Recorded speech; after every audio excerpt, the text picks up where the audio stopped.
All right, welcome everybody. My name is Heidi Little, and we are here with you to kick off International Children's Month, June, and Pride Month, June. I am super honored and excited to have my old friend, great friend, lovely young friend, Benson, here from the gate, all the way back from the beginning of things in the 80s.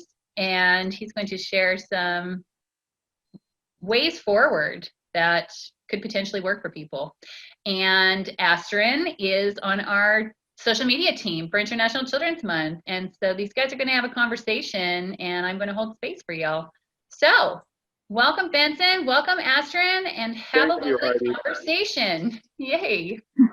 We're here in Detroit dealing with civil unrest in the civil rights movement for Black folks. Obviously, that's happening all across the country. So it's a good time to talk about this because we're also starting Gay Pride Month, and we know that this organization of agitators and disruptors, Pride Fall, have threatened to attack. So I'm pleased to be here to talk about how to engage without escalating, how not to engage, and I'm gonna give you some pointers on how to keep from being doxxed.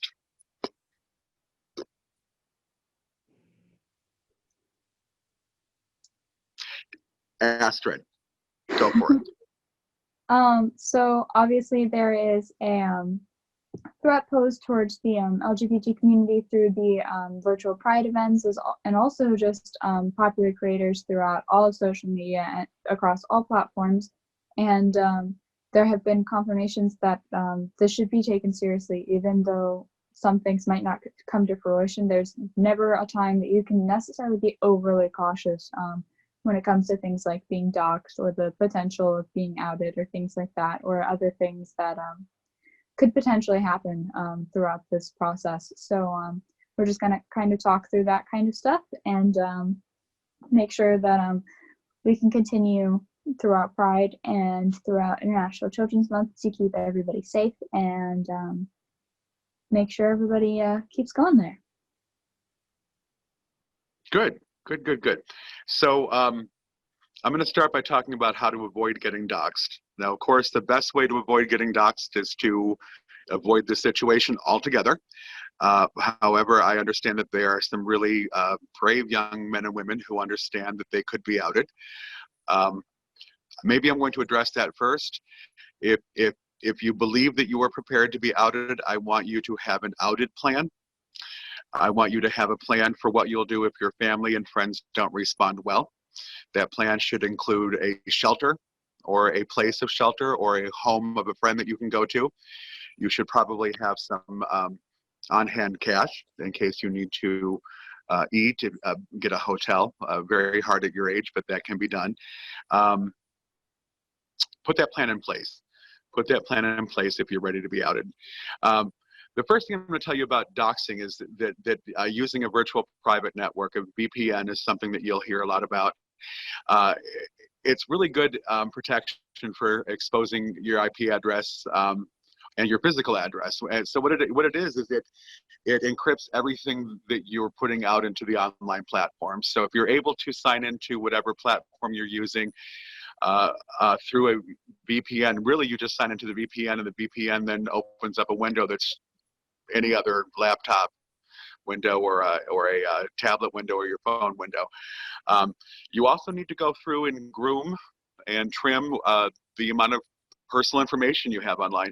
It's kind of surprising what I can find out about people with just a quick Google search. Something good to know is that if you use a Google search and you find that it's giving information about you that you're not comfortable having in Google, you can write Google and they will remove the information. A lot of people don't understand or realize that. So go through and trim out any of the personal information. And that should include things like you standing in front of your high school. It should include you sitting at your favorite coffee shop with the sign showing so a person can track that down. I mean, it's easy to drag a picture into a Google picture search and it will tell you where that person is. Every picture that you have on your devices actually has a beta tag in it. There's beta information in it, and somebody with the right programming can open up your image, no matter what you've named it, and reveal the beta information, which will include where it was taken in most cases, unless you've instructed your phone not to allow that to happen. I think that auditing the current social media posts is something I want to really suggest that you do. You really need to go through and audit to make certain that you don't have anything on your social media platform. This is especially for young people who don't want to be outed. There should be nothing on your social media platform that indicates your location. And if that means blanking it all for now, blank it all for now. We talked about Google removing information. And the Google engine and the folks that run it are pretty good about that, especially if you're underage. Avoiding online quizzes, and aren't they fun? I want to know what kind of a cat I am. I want to know what I would be as a superhero. But those online quizzes open your system up to all sorts of things that you probably gave it permission to without realizing you were giving it permission to do, including your geolocator. Don't do that. Really just practicing good cybersecurity practices. You know, get an antivirus and malware protection on your devices. The phones can now have that, which is pretty cool. When we first started with smartphones, we didn't have the ability to get ourselves any kind of cybersecurity malware. Change your password constantly. I'm guilty of this one. I'm old. I don't want to have to remember a new password. I mail myself the password with the dates, so when I try to use an old password because I've forgotten that I changed it, I can look up the most recent date. Doxing can be pretty serious. I mean, as an activist, we actually use doxing too. When people say something horrible, when people do something horrible to a queer person or a black person or a woman, when any of those behaviors are publicly done, we will go in. There's a huge network of people that will go in and dox them and let their places of employment know. And you'll see that online all the time, that people lose their jobs because they've been doxed. In fact, with the recent violent protesting in Minneapolis, it's looking like some people's own family are doxing them for the behavior that they've exhibited. So it's pretty strong stuff. Any questions, Asterin? Not really. I did have something to piggyback off of that really quick. Go for it. So I did see something the other day that was just kind of a reminder that while you have all of those like ad blockers and virus malware protection softwares and all of that stuff, you have to find a balance between your VPN and all of those add-ons, because if you have too much of one or the other, there might be things that can slip through those cracks, or maybe not all of them are entirely what they seem. So you just really have to find that balance in order to not have everything blocked out. You're absolutely right. And I think that young people your age are far more savvy with the technology than people my age are. I was born into a world where our phones were connected to the wall. The computer used paper, and the most we could get out of it was playing Oregon Trail. So my little spirit daughter, who's 7 soon, showed me things that my phone could do that I had no idea I could have 22 YouTube videos playing at the same time. She just figured that out, and she was 3 at the time. So I trust that the young people will do the right things. I trust that the young people will do their research. All of the information about that we're talking about, there are multiple sources online that you can look up, and they will give you suggestions of the types of VPN and the types of malware.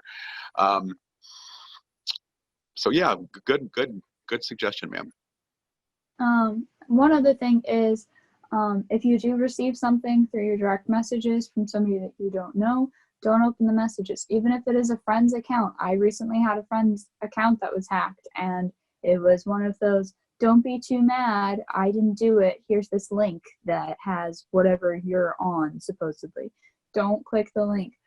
Block them until you hear from them through another source, whether they text you or you hear it from another friend that their account is back in their hands, because that opens you up to a whole bunch of other stuff. My favorite right now is I keep getting messages from my friends telling me that they weren't sure if this was me in the YouTube video, but they were really impressed. Now, this is one of the most common phishing and doxing things going out. But you're right, Asterin. If it seems off for your friend, even if it's coming from a friend's account, if it seems off, if it seems out of character for your friend, just don't open it, don't click it. You can contact your friend another way and ask them, did they send you something? I have a personal rule on my Facebook. Heidi's on my Facebook and knows this. Do not send me videos without telling me what the hell the video is. Mm. I don't have time to be looking at videos, and I don't want to look at videos, and I don't want to open videos because I would open myself to a world of doxing. And I have some very sophisticated security, but I still, there's no sense in opening a door. The other thing that's going to be important for young queer people are libidos. We're very tempted to open messages from people whose profile pictures are attractive. We must remember that this is a technique that has been used against queer people for 50 years. The police used to go to public restrooms and expose themselves to get attention from queer people and then arrest the queer people. So that's a technique that people still use. That's a technique that the police still use. And that is certainly a technique that predators like these prideful people will use. They will try to seduce you. Do not meet anyone that you do not know. We recently had a young gay person murdered here in Michigan because he hooked up over Grindr. I lost a personal friend who was a world-renowned hairdresser because he hooked up on Grindr. So be really careful with that kind of stuff as you grow up. I don't want to tell you what to do with your bodies and what to do with your sex, but be sensible. The world is an interesting place right now, and you guys have so many possible routes that you can take. And at the same time, you're open to so much that we weren't open to. So be careful, please. They have announced, the Pridefall group has actually said that they are going to be using things like Bumble and like Grindr, and they're going to be creating fake accounts in order to try to get phone numbers to dox people and try to meet with people that way. And they are going to be using that as a platform. So that is very much so true. And I think it's also important to realize that I think oftentimes people think they can tell a false profile. The most deciduous and perfidious use is a real profile. You know, they will give you real names and real addresses and show you real pictures, and they pass the test of hold up my name and take a picture, and they can do all of that and still mean you harm. So be very cautious. I would tell you to do some research. If somebody's contacting you, research their name. Google has a lot of information. See what their Facebook looks like. See who their friends are. See what organizations they belong to. If they belong to Pridefall, well, you know you've got a problem on your hand. I mean, just be smart. You guys are so smart. I'm not really that worried about you. You're so smart. I know that these threats must seem terrifying. I woke up this morning to a Facebook and Instagram mailboxes filled with death threats because of the support I was showing to the Black community online. I generally will post things privately, but when there are massive issues like the pandemic, I speak publicly about those things so that anyone can read the words and share the information. And equal justice for anybody, women, women's rights. I'm very intersectional. So right now I've written a lot of things about people not being able to make choices for Black people, and that made a lot of people angry. Even a couple of my friends threatened to kill me. So I take it with a grain of salt. Most people who make these threats honestly are drunk. They're bullies, and they're looking for a rise. I mean, one person actually made them all publicly. I guess they deleted his Facebook account, and I've known him for several years. And my reaction, honestly, was I engaged him, but I engaged him in such a way that there was nothing he could do. I told him that he wasn't ruining my bliss, and at least he came up with some interesting ideas next. And there wasn't much he could say to that. And I guess people on my Facebook feed saw what he had written and reported him, and they've killed his account. He's been canceled. So there's that too. You know, you guys can watch out for each other. Go ahead, Heidi. Yeah, the best My thing question is how people should respond. So like Hannah, block right? My daughter. Block and report. So she's got like a group of people who have been infiltrated by someone who's phobic, and they've been dealing with it for 2 days. And I said, just block them, send them to, they're trying to educate them. They feel like there's some way they can help these people. What's your advice, you guys, on this stuff to the younger generation who has never before experienced this type of thing, but has like a bunch of friends who are LGBTQ spectrum, right? And they're just learning who they are, 13, 14, 15-year-olds. What do you think?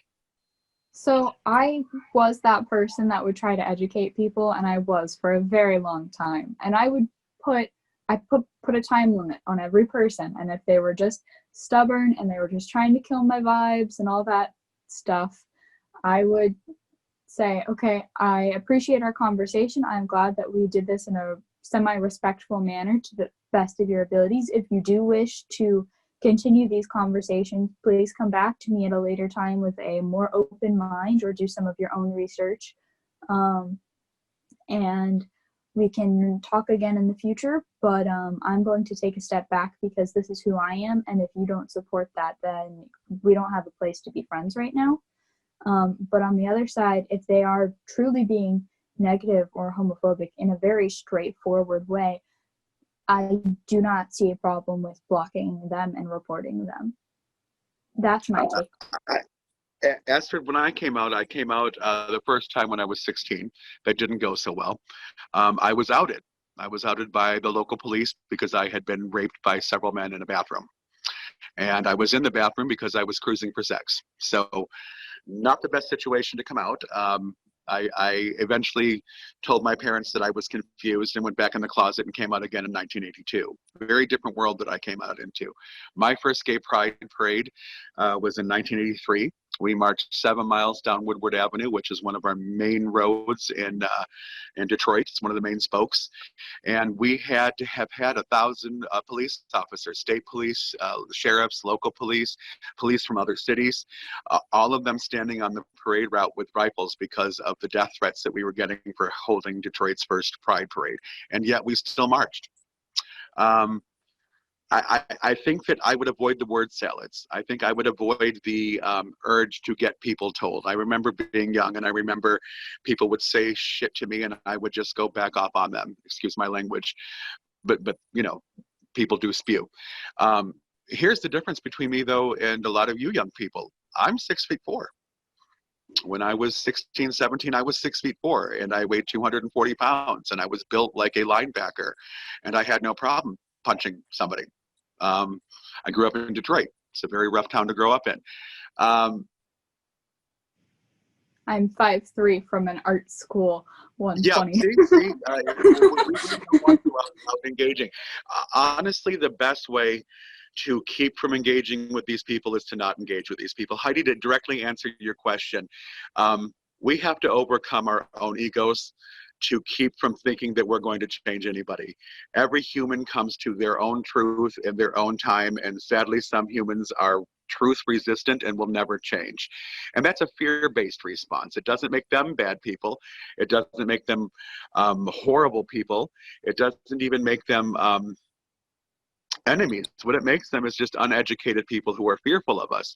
I don't use the term homophobia because I personally don't think that any of them are afraid of us. I think they hate us in their fear and ignorance, and so I've always called it homo antagonism. So assume that they're there to get a rise out of you. If you don't give them a rise, they will go away. Bullies like to bully the person who is going to give them the biggest rise. So refuse to. Give them a thumbs up, tell them thank you, and then delete them. Delete them and block them. You will not change anyone's mind. Just That's really exactly what I said. Delete and block. Adios. God bless. Or whatever. Right? I feel like messy minds, right? This is International Children's Month is about love, care, and respect of all the children on earth. And we believe everyone here is a child of this earth, no matter the age, really. And so, and in these times right now, I mean, no greater brass ring moment for love, care, and respect than what's going on, right? I mean, the people who are rioting and are causing problems and whatnot, we've got to bring the counterbalance somehow, right? And stand in our light and our love. And I love all of us. So, whoever someone wants to be, Love, love is an interesting thing, Heidi. Love has many faces. You and I have discussed this before. Sure does. Sometimes love is a punch in the goddamn mouth. No. And there are those of us that can engage that way, and there are those of us that cannot engage that way. Know your level. Know your level of engagement. Yeah. Absolutely important. Very important. Yeah. So, all right. So, in a nutshell, to recap, people are going to clean up their profiles, make sure there's no incriminating places of where they hang out and who they hang out with or anything like that, addresses and names of places and whatnot. They can wipe their phones and all the bot stuff through the settings, right? In the iPhone or in the smartphone, right? There's a setting in there where you can, what do we know about that? I don't know anything about that. Most smartphones have a setting that will let you go dark. The most common thing to call that is dark mode. Oh, okay. And that protects you? That protects you? Yes, that protects people from being able to search where you've been. That's one of the common forms of doxing, is to get in and look at what you've searched and what you've researched. Oh, definitely. I bet. Yeah. If you go into dark mode, your phone does not keep track of that, and no one can get into it. It actually gives you an added level of security. And I think I have 3 security systems. I have the new Galaxy S20 G5 miracle phone. Okay. And I was able to load 7 different things on it to keep myself safe. Wow. Okay. So do the due diligence, right? Because the best defense is a good offense. No matter what, love protects itself. The best defense is a good offense. That's my motto. I love that. Okay, Asterin, what do you have to say about recapping here?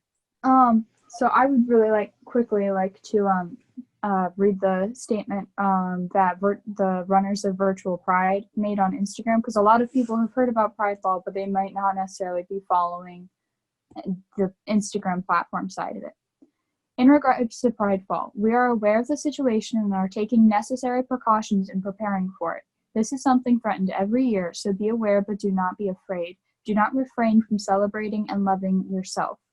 So with that, I think that it's important just to touch on with that plan for preparing to be outed. If you do feel like you are ready for that and are able to take a stand, rather than setting your account to private, that you do need to be aware of how you choose to engage, like we've talked about, and choosing which movements you want to be a part of. The Stop Pridefall movement, the We Will Not Be Silenced movement. There are so many different things going on right now that you can be a part of, but you do have to be able to prepare yourself in the event that something will be to happen.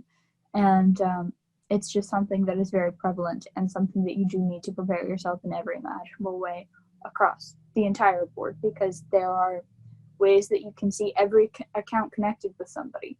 It's not a very difficult thing to do, and you do have to be very careful about things that you put up there. So just remember that, and remember for protests and things like that, do not tag people, do not show faces if you can at all help it in your publicity and your publicizing of things, because that can be incriminating to somebody, So just keep all of those things in mind, and be smart about how you choose to engage, when you choose to engage, and when it's time to just take a step back from everything for a bit. If you're getting overwhelmed with things, take a step back from social media for a bit. There's nothing wrong with taking a break from the fight. Just taking time to gather yourself and understand where you need to be coming from in order to protect yourself and protect those around you. Okay. That's really good, Asterin. I would tell you that Pride is a great time to costume. We're in a pandemic, so wearing a mask, wear a fabulous mask, sequin your mask, bead your mask. Crystally things in and around your face keep facial recognition from being able to work. So be smart about your camouflage. Be a chameleon. I'm going to close not by recapping what we've talked about. I'm going to close by just telling you young gay people that queer people, I've always called us just queer people. It's all of us, because we're just not them. You're an impressive group of people. You give me hope. I was born into a world where my sexuality was a disease. They put people into mental institutions for being gay. Imagine what they would have done if they had been faced with liquid gender. I grew up into a world where violence against queer people was common. I grew up into a world where there were very few allies. We have done a lot of work for you. Please continue the work. Please know that you still have our support. I suggest finding groups where you can get older gay people, older queer people, older trans people, older liquid people, older allies who will help to guide you. But do be careful about predatory older people. You got to watch yourself, you beautiful young people. I love you, and I know you hear this a lot. It was a campaign, but it gets better. I am an openly queer man with a liquid gender who has spent an entire lifetime being authentically me. In the 80s, I was running around in makeup and skirts and carrying a brick in my purse, and I didn't care. Yes, ma'am. I carried a 20-pound ceramic brick in my purse because I grew up in Detroit. People used to try to hit me with cars. But I love you. I love you and I trust you and I am here for you. There are many people that are here for you. I also want you guys to start learning your history. This is the part where I get to be an old man. I see during Pride, and it concerns me, I see during Pride a lot of animosity at allies. I see lists, and they're just bitchy lists of things that allies have to do to join us at Gay Pride. And I would remind you that without those allies, we would not be having that Gay Pride. Right. So please treat your allies well. And learn your gay history. Learn the things that we did to get these rights for you. I love that you don't even think about it. I love that you don't even think about posting a picture of yourself with your boyfriend when you're 13. That's a miracle to me. Isn't it? I know. I know. We've come a long way. You know, I would just want to encourage people to stay strong in their love and their light. You know, it protects us, you know, and yes, there are times when we have to stand up and be a big rainbow warrior, and that's okay too. Mm-hmm. So, all right. So many blessings to everyone, right? And have a beautiful, wonderful, as gorgeous as possible Pride Month, and stand in your truth, because that's what we do when we are being our best self, right? And Benson, thank you for speaking with everyone and sharing your strength and your guidance. And Asterin, thank you for caring as well for your generation and wanting to give some more support to everybody while they head into something that is supposed to be for the betterment of all. So here we grow, you know, let the games begin. This is Pride Month. This is International Children's Month, and we are happy to lock arms and hearts with everyone in support of love, care, and respect. So, are we good? We're good. We're good. Heidi, one last thing. Yeah. And I think it's just absolutely integral to talk about this now with the riots around the country. Mm-hmm. Gay Pride is a celebration of a riot. It is a celebration of the Stonewall riot where queer people had enough and fought back. And that was what got us our civil rights. That was what began our march toward equality, as we said enough is enough. So remember that as we celebrate Gay Pride. Please don't stand in judgment of your Black brothers and sisters as they fight for their equality. Right. So for anybody who says that this is not the way to make change, or that no change has ever come of something this way, that is incorrect on multiple grounds. Honey, I can get married in America. I can get married to a man in America. And I will tell you, I knew that would eventually happen, but I really did not believe it would happen in my lifetime. And it did. We've come a long way in the last 20, 30 years. We sure have. And it was people standing up in their truth for what's right. And that's how we make change. We've still got a long way to go. Yeah, we do. We'll get there. We'll get there together. It gets better. It gets better. Yeah. You'll make it better. Yeah. Yeah. Yes. Yes, you will. All right. Love from all of us, and many blessings on this journey.